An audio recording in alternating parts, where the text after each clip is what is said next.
Good afternoon, everyone, and welcome to this online presentation of our March 2021 Economic and Fiscal Outlook. Thank you for joining us. I'm going to take you through the highlights from our latest forecast, and then we'll go into an online question and answer session. My slides and speaking notes will be on the website at the end of this event, which you can also rewatch on YouTube. And if you'd like to ask a question at any point, please use the Q&A feature, and Charlie, Andy, and I will try to answer as many questions as possible. Please give your name and institution. Let me start by thanking OBR staff and economists, public health experts, and other analysts across government, whose expertise and hard work were essential in putting together this latest forecast. Though I should stress that all assumptions, analysis, and conclusions are our own. Our forecast closed on the 26th of February and was conditioned on the government's February 22nd roadmap for lifting public health restrictions. The forecast also takes account of the trade and cooperation agreement concluded between the UK and EU on December the 24th, as well as initial information on UK-EU trade flows since the agreement came into effect on the 1st of January. The forecast also reflects the fiscal and economic implications of all tax and spending policies announced up to and including the Chancellor's budget statement presented earlier today. And finally, the forecast is based on the yield curve as it stood on the 5th of February. Since this time, the yield on 10-year government gilts has risen from 0.5% back to its pre-pandemic level of 0.8%. And I'll say more about what this recent rebound in interest rates implies for the fiscal outlook later in my presentation. This budget comes little more than a year after the coronavirus arrived on our shores. Our last forecast, which was published in the middle of the second lockdown in late November, provided a comprehensive account of the economic and fiscal toll of the pandemic. It also provided 3 scenarios for the future path of the economy and public finances, depending on the course of the virus and the effectiveness of the government's public health response. In our upside scenario, the virus was quickly brought under control by the second lockdown and swift rollout of effective vaccines. This allowed a rapid lifting of restrictions and output returned to its pre-virus level at the end of 2021. In our central forecast, the second lockdown was only partly effective in bringing down cases and vaccines were rolled out more slowly. This allowed only a more gradual lifting of restrictions and output regained its pre-virus level by the end of 2022. And in our downside scenario, the second lockdown failed to bring down the number of cases, and no vaccine proved effective. Tighter restrictions were therefore needed for longer, and output regained its pre-virus level only in 2024. The degree of long-run scarring to the supply side of the economy associated with the pandemic also varied across these scenarios, with no long-run scarring in the upside scenario, a 3% long-run loss of potential output in our central forecast, and 6% scarring in the downside scenario. In our latest EFA, we've updated our central forecast to take account of the latest economic, fiscal, and epidemiological developments. However, we've left our upside and downside scenarios unchanged to put these recent developments into context. And the course of events over the last 15 weeks has underscored their continued relevance as a guide to the range of possible economic and fiscal outcomes. Indeed, in the period since our last forecast, the course of the pandemic and the government's public health response have broadly matched our downside scenario. Specifically, the emergence of the Kent variant late last year fueled a resurgence in the number of infections after the second lockdown was lifted. The subsequent spike in coronavirus cases, hospitalizations, and deaths surpassed the levels seen at the height of the first wave of the pandemic back in April.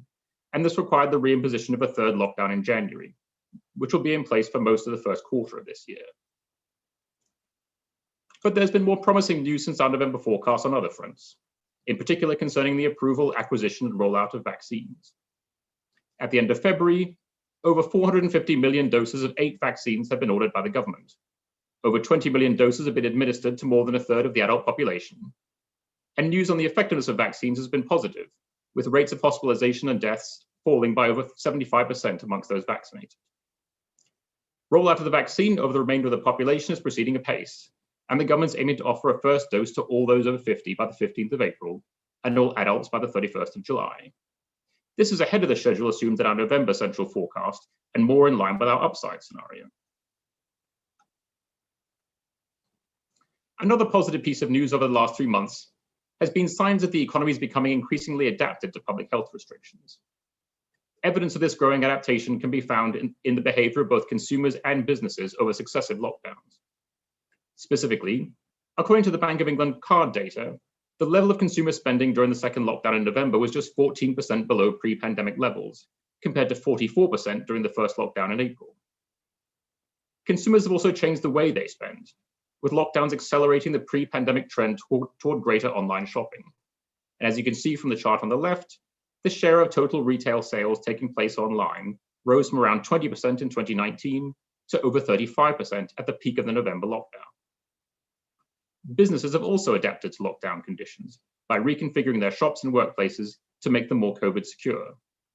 As shown in the chart on the right, this meant that only 11% of businesses had to close entirely during the November lockdown, compared to 24% back in April. And all of this has been facilitated by the extraordinary amount of fiscal support that the government's provided to households and firms over this period. A third and more mixed piece of news since November was the conclusion of a Brexit deal on Christmas Eve, a week before the transition period was due to end. As summarized in the table on the left and explained in more detail in box 2.2 of this EFO, the scope and terms of the Trade and Cooperation Agreement were broadly in line with the typical free trade agreement assumed in our previous forecasts.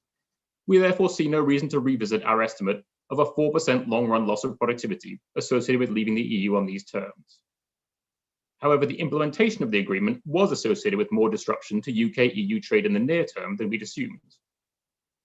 Our November forecast assumed some temporary forbearance in the application of the new trading terms on both sides of the border.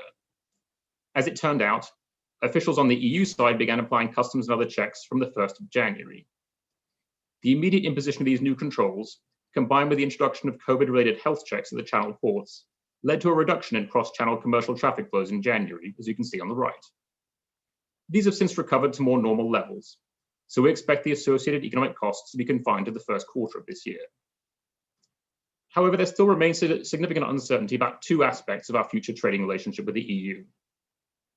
The first is what will happen when the UK begins implementing full customs and other checks on EU imports this summer, which will test the preparedness of EU exporters to the UK. The second is the nature of our relationship on financial and other services. The TCA concerned itself primarily with goods, and discussions concerning an associated memorandum on trade and financial services are ongoing. We'll update our assessment of the economic impact of Brexit, taking account of developments in these areas in our autumn EFO.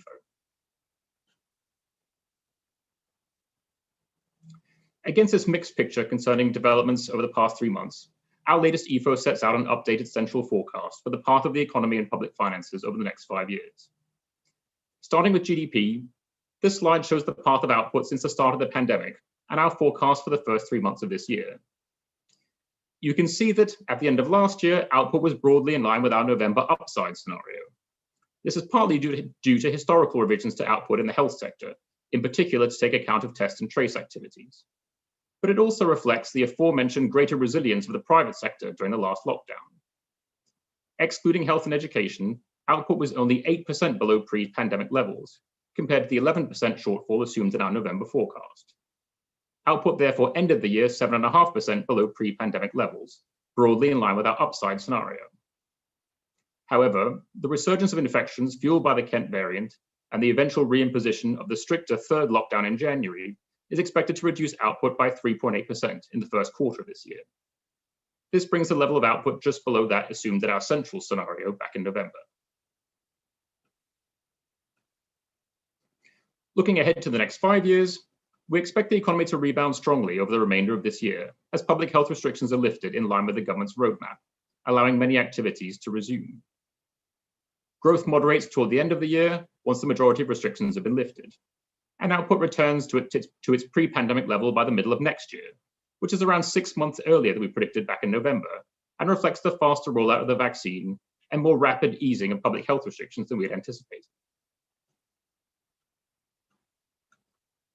The faster economic recovery over the next 2 years is given further fuel by 3 factors. First, the extension of the furlough scheme and other elements of the COVID rescue package in this budget. Second, the rebound in consumption associated with the further removal of public health restrictions is given a modest further boost from the rundown of some of the savings that some more better off households have built up during the pandemic. And third, there's a much stronger rebound in business investment, supported by generous tax incentives announced in this budget, which encourage firms to bring forward future investment plans into the present. Thereafter, the level of output is largely determined by our assumption that the pandemic will reduce long-run potential output by around 3%. As you can see from this slide, this estimate is broadly in line with those of other independent forecasters, whose own estimates range between 1.75% and 6%. it'll be some time before we have any clear evidence of the long-run economic costs of the pandemic, and the evidence that's accrued since November has been mixed. On the one hand, the ONS has revised up its estimates of business investment, suggesting less damage to the capital stock from the pandemic. But against that, the renewed lockdown has led to a further deterioration in the financial position of businesses, burdening some of them with additional debt. And finally, recent analysis of the labor market suggests that the current population may be substantially smaller than official statistics suggest, as a result of net outward migration since the start of the pandemic. However, we'll not know for certain what the effect has been on the population until the ONS produces new population figures. So we continue to assume that the level of output will be reduced by 3% relative to its pre-pandemic path, although potentially due to a different balance of factors. And we'll also revisit this assessment in our next forecast. Turning to the implications for the labor market, unemployment's risen from 4% on the eve of the pandemic to 5.1% at the end of last year. In our previous forecast, we expected unemployment to rise by more than 800,000, partly because the furlough scheme was expected then to close in March, leaving workers to fall between the ending of the scheme and the full reopening of the economy. The extension of the furlough scheme to the end of September, announced in this budget, provides a more effective bridge to a recovering economy, and thereby lowers the further rise in the number of job seekers to less than 500,000. So in our latest forecast, unemployment peaks at 6.5%, or 2.2 million people, rather than the 7.5% assumed in our November forecast. Let me now turn to what this latest economic outlook, plus the policies announced in today's budget, imply for the public finances. We still expect borrowing to reach a post-war high this financial year, but it peaks at 355 billion, rather than the 394 billion we forecast in November, due in large part to underspending against the government's coronavirus rescue package and stronger receipts from a more resilient economy. Borrowing is then higher than our November forecast over the next 2 years, but then falls below it in the final 3 years of the forecast. To illustrate what drives the change in borrowing relative to our November forecast, this chart breaks that difference down into, first, changes arising from the economic forecast, shown in red, and second, changes arising from discretionary policy measures, shown in blue. You can see that forecast changes improve the borrowing picture relative to November this year, thanks to higher receipts and under execution of COVID-related spending programs. But forecast changes make only a marginal difference to the level of borrowing in future years. Instead, it's fiscal policy that drives changes to borrowing next year and in the years beyond. Specifically, fiscal policy adds 60 billion to borrowing next year, but reduces it by 32 billion by the end of the forecast period. Looking in more detail at the policy measures that the Chancellor announced in this budget, this can be roughly divided into 3 categories. First, in 2021-22, the budget extends the virus-related rescue support to households, businesses, and public services, represented here by the blue bars, until the vaccine rollout is completed later this year. Second, over the next 3 years, the Chancellor looks to provide an additional boost to the economic recovery, most notably through a temporary tax break, shown in orange, that encourages businesses to bring forward investment spending from the future into this year and next. Third, as the economy normalizes, the Chancellor has taken further steps to repair the damage to the public finances in the final 3 years of the forecast. He does this by raising the headline corporate tax rate, freezing personal tax allowances and thresholds, and shaving around £4 billion off departmental spending plans. Taken together, these measures, shown in green, cut £32 billion from the deficit in 2025-26. Looking at each of these 3 elements in a bit more detail, the £44 billion extension of the COVID rescue package raises the total direct cost of the pandemic to the public purse to £344 billion. Of this, almost half has gone on the NHS and other public services engaged directly in the fight against the virus. A third has gone on support to households in the form of the furlough scheme, self-employment grants, and increases in universal credit. And the final share has gone on support to businesses in the form of grants, business rates holidays, and government guaranteed loans.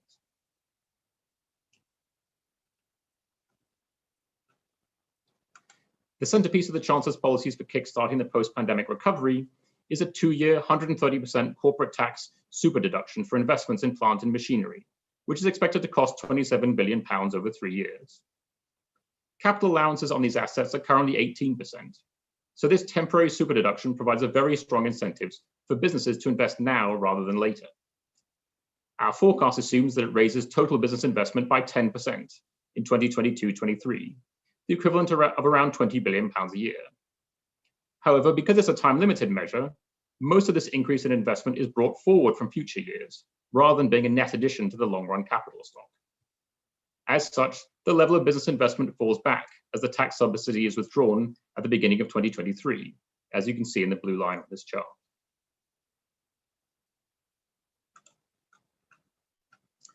Turning to the Chancellor's plan for repairing the damage to the public finances over the long term, the single biggest contribution comes from the increase in the headline rate of corporation tax from 19% to 25% from April 2023.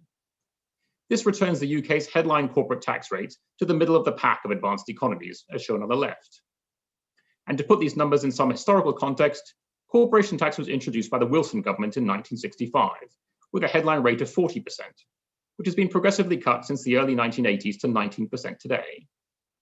In fact, as you can see in the chart on the right, this is the first time that any chancellor has increased the headline corporate tax rate since Dennis Healey hiked it from 40% to 52% in his 1974 budget. And even after the 6% increase in this budget, the headline rate will still be 3% below the 28% rate that George Osborne inherited in 2010. However, thanks in part to all the measures that the Treasury has taken since 2010 to broaden the corporate tax base, this relatively modest headline rate hike takes the share of GDP collected in corporation tax to over 3%, its highest level since the Lawson boom in the late 1980s, and one seldom sustained for a very long period during the post-war years. Looking at the implications of this budget for the tax burden more generally, the increase in corporation tax and freezes to the personal allowance announced by the Chancellor today take the UK's tax to GDP ratio from 34% before the pandemic to 35% by 2025. So following this budget, in a year full of once-in-a-lifetime fiscal numbers, one can now add the highest tax to GDP ratio in half a century. And the government's ability to deliver and sustain such a high tax burden represents a key risk to the Chancellor's fiscal plans.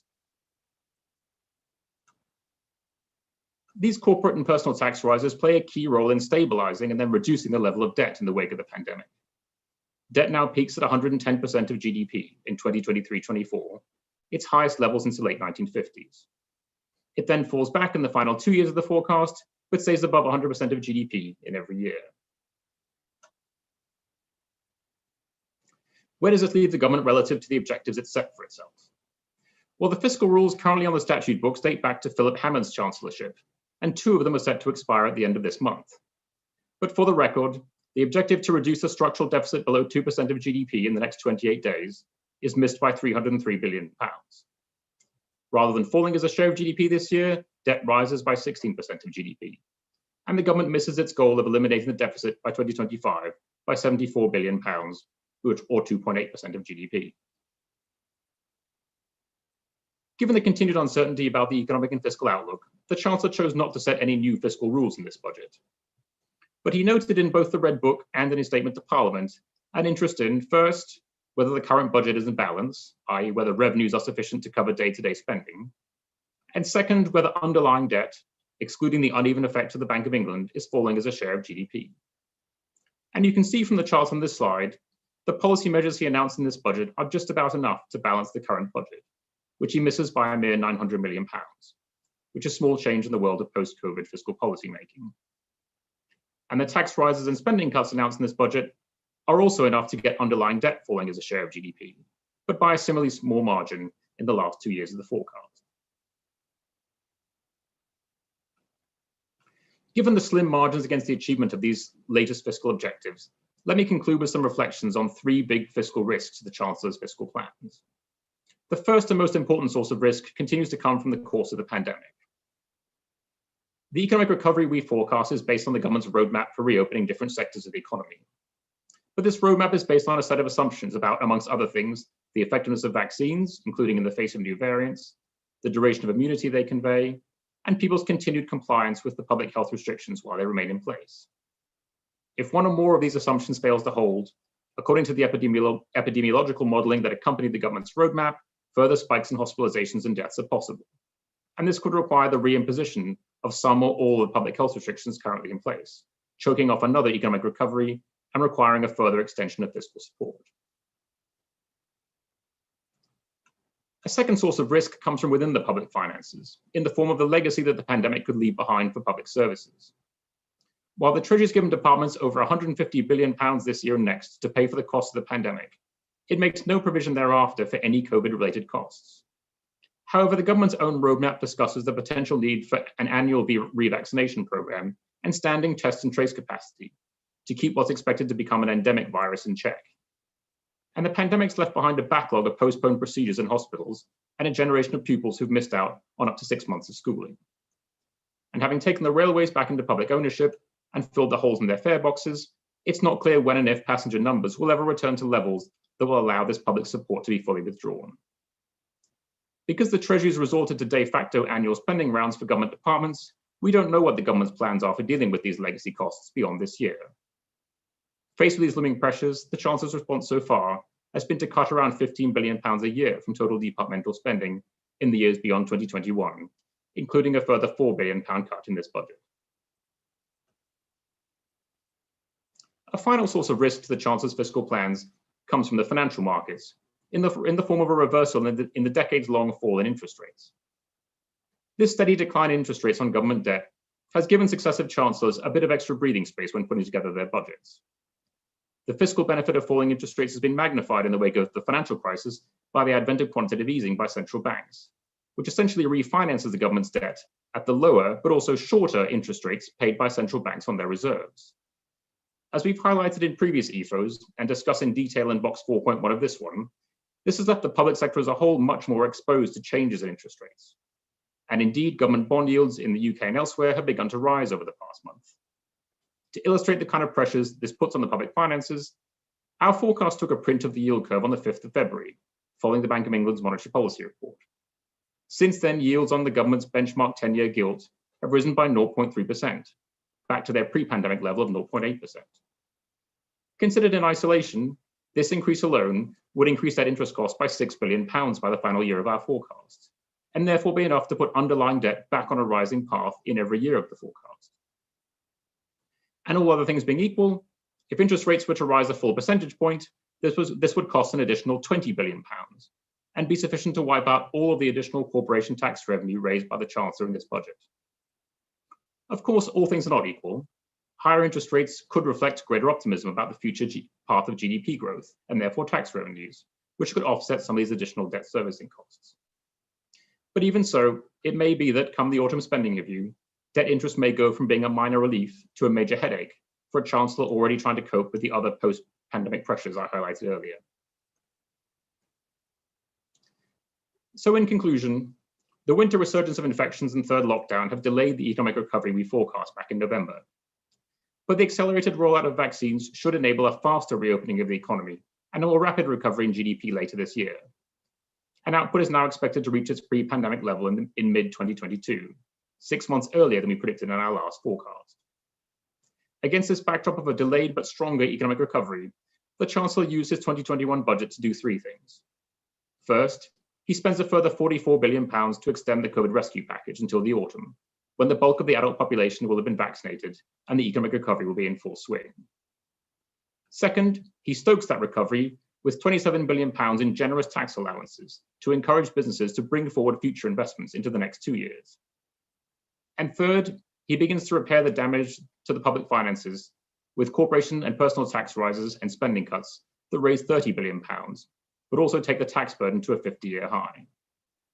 These actions are just about enough to balance the current budget and get debt falling, but there are major risks to the achievement of those objectives, from any failure to keep the virus in check, the legacy costs of COVID public services, or further rises in interest rates. Thank you very much for your attention. And with that, we'll now turn to your questions, where I'll be joined by my colleagues Charlie Bean and Andy King.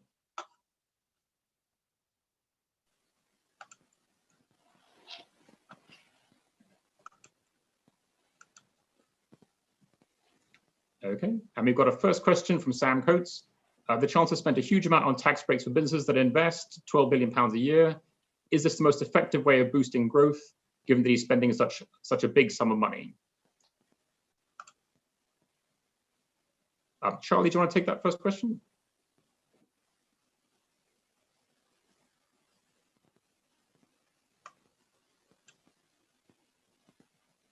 Sorry, Charlie, you have to unmute first.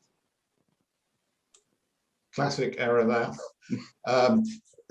It's not for us to say what is the appropriate way to spend a given amount of money, but it is worth noting that this is a measure which creates a particularly powerful incentive for businesses to bring forward their investment plans, and also it will lead to some projects being undertaken which wouldn't have been undertaken at all, given that during the pandemic, investment has taken a big hit. There's a lot of sense in trying to ensure that investment recovers pretty strongly. And I think it's worth noting, if you want to put this in comparison with the investment measures that were introduced in 2009 in the Great Recession then, this is about 10 times bigger. So this is really quite a significant measure. Thanks, Charlie. We also have a question from Philip Inman. Are you concerned that the forecast of a 10% increase in business investment will prove optimistic, as it did during the recovery following the 2008 banking crash?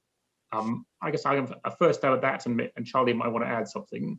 I suppose there are two things that are different now compared to our forecast back in November about the environment for business investment.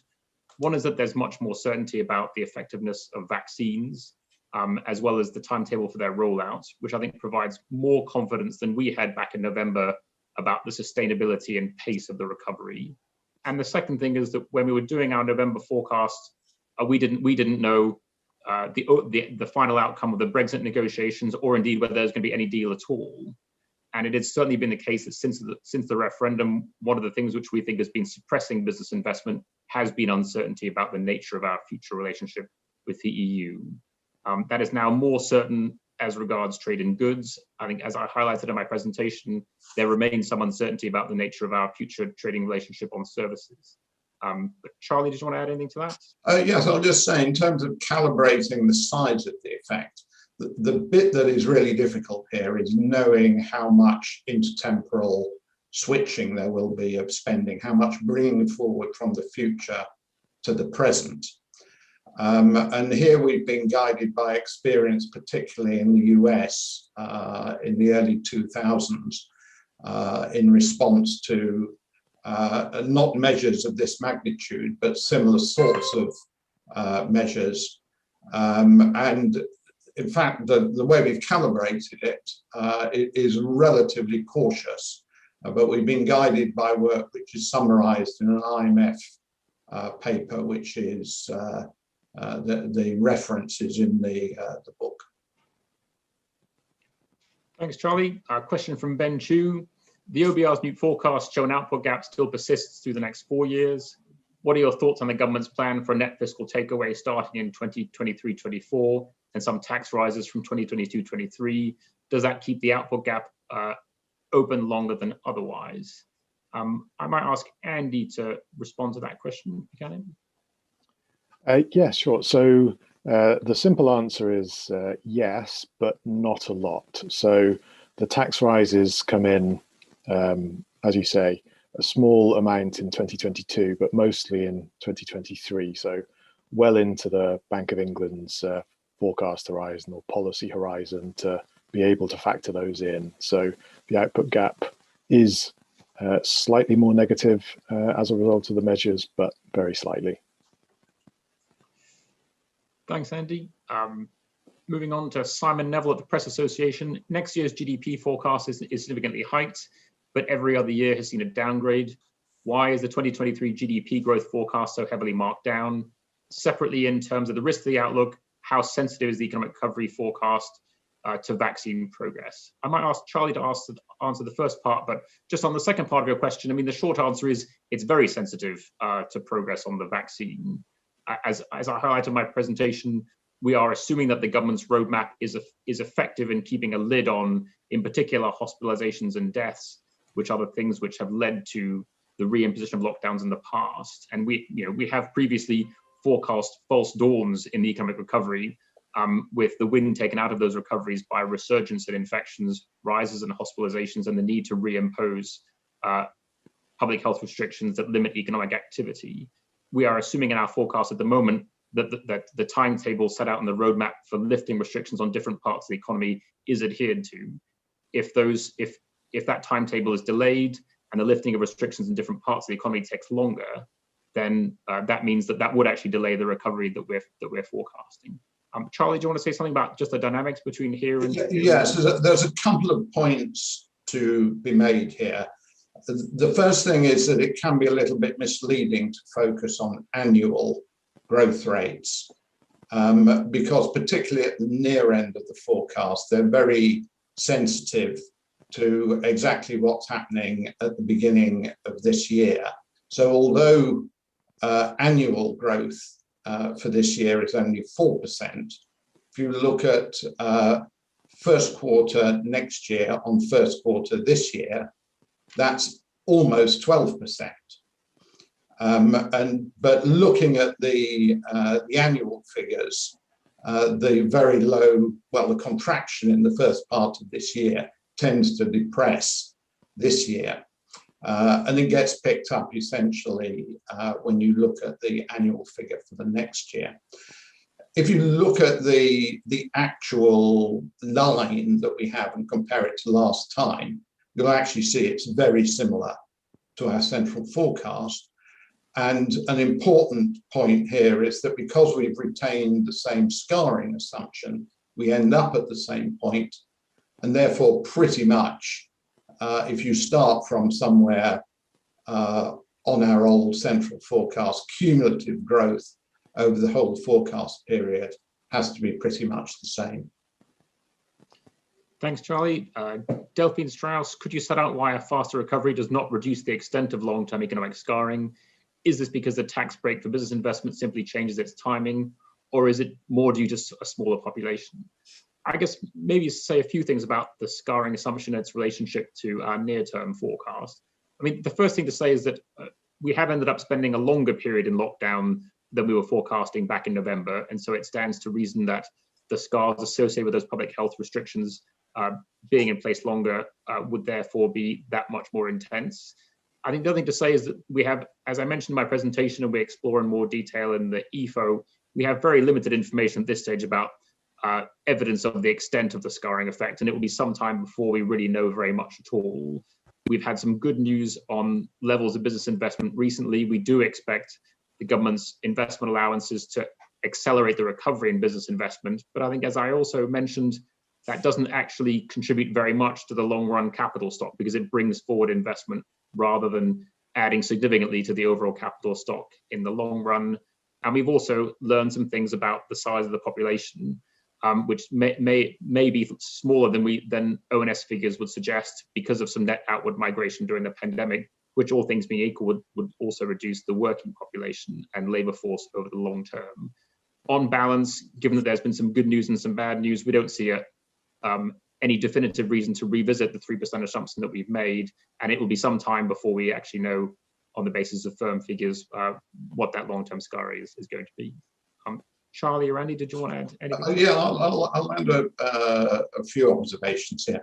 I mean, one thing to stress is that this is very unlike any other shock that the economy has gone through in the past. So calibrating the size of scarring effects is really very difficult. The key issue is how many businesses are going to close as a result of this, how much restructuring in the economy there will be, how much productivity growth that would otherwise have happened without the pandemic is not going to take place.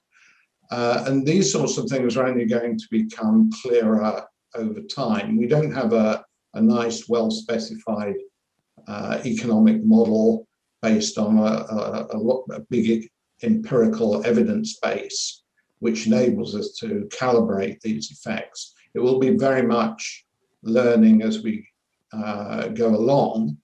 We'll find some information this year after the furlough scheme ends. We'll see exactly how much unemployment rises. We'll see how many businesses end up closing.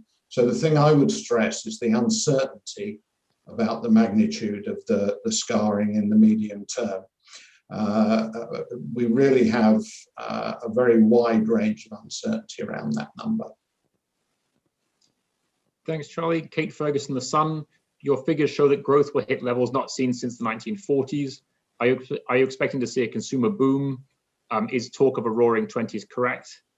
I guess, let me say a few things, and Charlie might want to supplement them. Most of the recovery in consumer spending we're forecasting over the coming months just comes from the lifting of restrictions on economic activity and the restoration of opportunity to consume, rather than necessarily consumers drawing down extensively on the savings that they built up during the pandemic. We do assume that consumers draw down about 25% of the unexpected savings that they've built up during the pandemic as a result of their inability to spend in the past. But because a lot of those savings have actually been built up by relatively better off households who have a much lower marginal propensity to consume out of their wealth, the effect of that is not the main driving force of the recovery of investment. It really just is an economy which is allowing more opportunities for people to spend out of their existing earnings rather than drawing down their savings. Charlie, did you want to add anything? Yeah, I would just really stress this point, that the key reason that the savings ratio comes down sharply and consumption bounces back is simply that you're removing the restrictions on the economy. So you allow people to go out and spend in restaurants and similar activities, and you allow those businesses to operate. And it's simply the reopening of the economy that allows consumption to rise back. The roaring 20s was something very different, where there was a lot of optimism about the future and all of that. Now, it's always possible that there may be a sense of euphoria once the pandemic is in the past, and consumption might rebound even more strongly. And we do note that that's an upside risk to our forecast. But given that a lot of the additional savings have been accumulated by richer households, and it's plausible that they're probably going to be somewhat less inclined to spend than those on lower incomes, we think a relatively modest additional injection from the accumulated unplanned savings during the pandemic is appropriate. I think we've got a similar question, but from a different angle, from Jagjit Chadha from NISA. Chart 2.10 suggests a relatively rapid fall in the savings ratio, given the increasing inequalities with many households in financial distress and better off households possibly acting in a more cautious manner. What risks do you see to this path? And I think Jags is getting a question from the downside. And PS, so reductions in forced savings rather than a consumption boom on the back of higher permanent income. So any thoughts from Charlie or Andy on the risks to the downside to do with savings, or possibly more households in debt at the end of the pandemic? Well, it is certainly possible that the extra debt that households have built up could weigh on their spending. I mean, normally, just simply because richer households spend more, they carry more weight in consumption. But there's two conflicting effects here, and there are similarly on the corporate side, where some businesses have done well, other businesses were going into the future with a large hangover of debt. And the question then is about the net effect between those two. I mean, we think we've taken a reasonably central view. As I say, the main reason why the savings ratio comes down quickly and consumption rebounds relatively quickly is simply because you've reopened the economy for business. Thanks, Charlie. From Russell Lynch, given your comments on debt interest and no COVID spending budgeted after next year, would you say that there are more upward risks to the deficit than downsides? And also, have you made any changes to your estimates for productivity or potential growth? I think just on your second question, the short answer is no. As we said at the start, we're not revisiting our assumption about long-run scarring of the pandemic on the potential level of output, but it's something which we are keeping under review in light of evidence coming in. Andy, do you want to say more about the balance of risks to the deficit going out over the medium term? Sure. Well, I think the thing we've tried to flag in terms of COVID spending is a spending risk rather than necessarily a fiscal risk, in the sense that it's easier to spot areas where you might think the pandemic will leave the government with spending pressures that they'll have to, or that they may choose to accommodate, than it is to see areas where the pandemic will have reduced spending pressures. Health being the obvious one, education, but also transport, local government have been hit quite hard. Now, how the government chooses to visit these questions will be a spending review question for later in the year. They could choose to bear down on other spending. They could choose to raise taxes as they have today. Debt interest is an area where the risk is just rather more immediate and large after the pandemic than it was before, because the doubling of quantitative easing means that interest rates, or particularly interest rates set by the Bank of England, hits the public finances immediately in quite large measure. So the debt interest risk is a forecast one.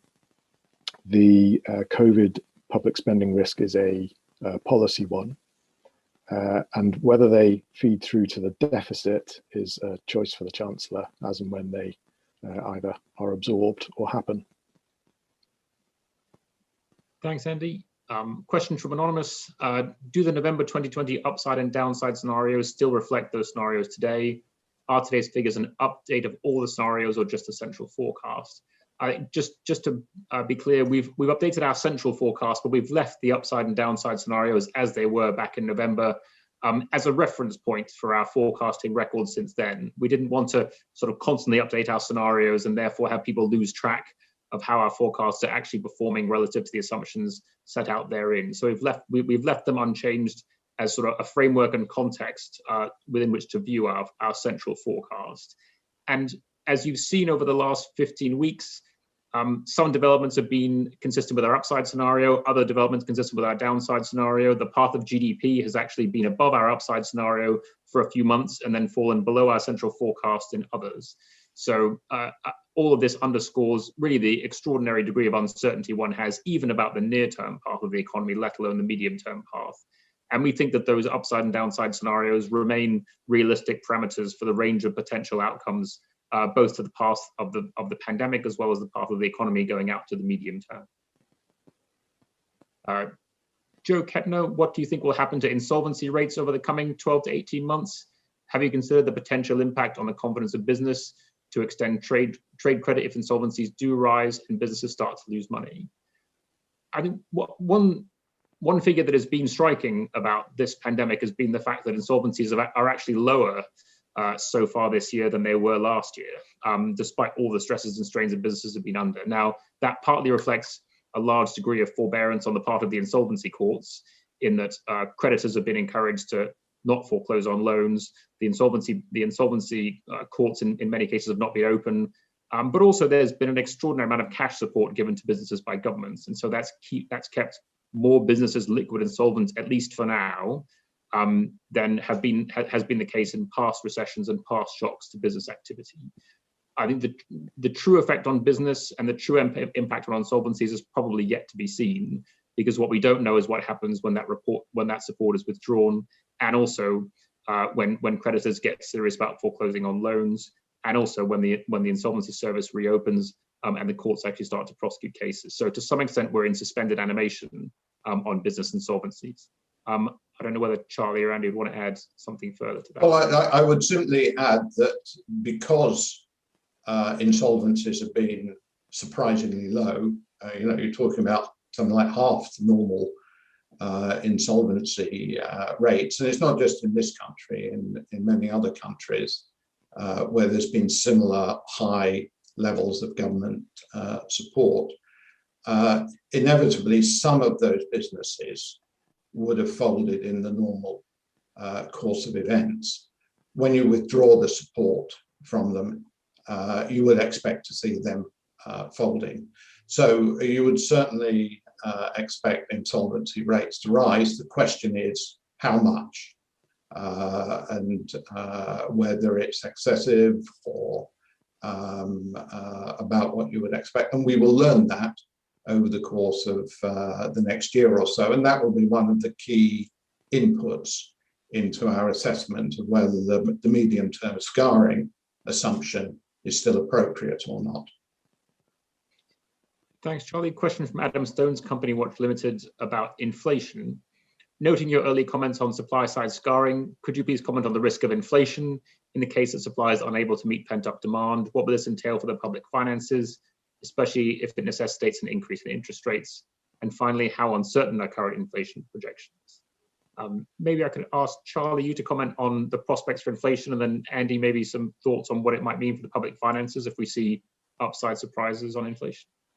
Yeah, well, I mean, the key thing about the shock and the health response to it is that it's been something that's driven down both supply and demand by, we think, roughly the same amount, which is why there hasn't been strong upward or downward pressure on inflation. But it's still an open question during the recovery phase whether demand or supply comes back faster. Now, in our central forecast, they're coming back at roughly the same rate, so there's not much of an output gap. But it's clearly possible that that may not be the case. You may well have, as I was saying earlier, a strong rebound in demand from households feeling euphoric or whatever. So you could certainly find a situation where there are inflationary pressures building, in which case the ball will then be in the Monetary Policy Committee's court to tighten policy appropriately to rein those inflationary pressures back. Now, the simulation that Richard referred to, what happens if we change interest rates by a percentage point at the end of his remarks, in that case would just be part of the story. It's telling you about the interest rate effect, but in terms of the overall effect on the public finances, you would need to take account of the spillover effects onto tax revenues and so forth. I mean, clearly a world where inflation takes off, but it's not really being driven by much higher levels of activity, would be one that would be more difficult for the government to handle than one that's associated with very strong growth in the economy. And Andy? Well, not a lot to add to what Charlie said there, but the thing we do try to stress with this debt interest risk is that while the effect of interest rates on debt interest spending is now much more sensitive, hits hard and hits quickly, it really, really matters why interest rates rise. So, as Charlie said, in a world where demand is strong, so let's say global demand is also strong, interest rates are rising everywhere, the interest rate hit to debt interest spending will be large, but the boost to revenues will be larger. And so the news for the fiscal outlook will be positive. In the scenario that you've sketched out in your question and that Charlie was talking about there, where inflation takes off because supply is weaker than we thought, the Bank of England has to raise interest rates to counter that. You don't have the good news for the revenue side of the ledger, but you do have the bad news for spending. And so that's really the kind of fiscal risk that the Treasury will be worrying about. That's the malign scenario that they do not wish to see. Thanks, Andy. And a final question from Claire Dissot. Isn't the UK lacking its recovery fund? Is there more leeway to balance increased support for the recovery with fiscal sustainability? I think I should probably preface anything that we say in response to this question with the caveat that we are the government's official forecaster. We are not its policy advisor, and we are indeed not legally allowed to give the government policy advice. So it's not really for us to say what kind of policies the government should pursue at any point in time. I think I would just point out in factual terms, the government is spending significant resources on the economic recovery in this budget. In particular, the investment tax allowances being announced here are cost about £12 billion a year, £27 billion over 3 years. those are significant sums of money to spurn a recovery and investment.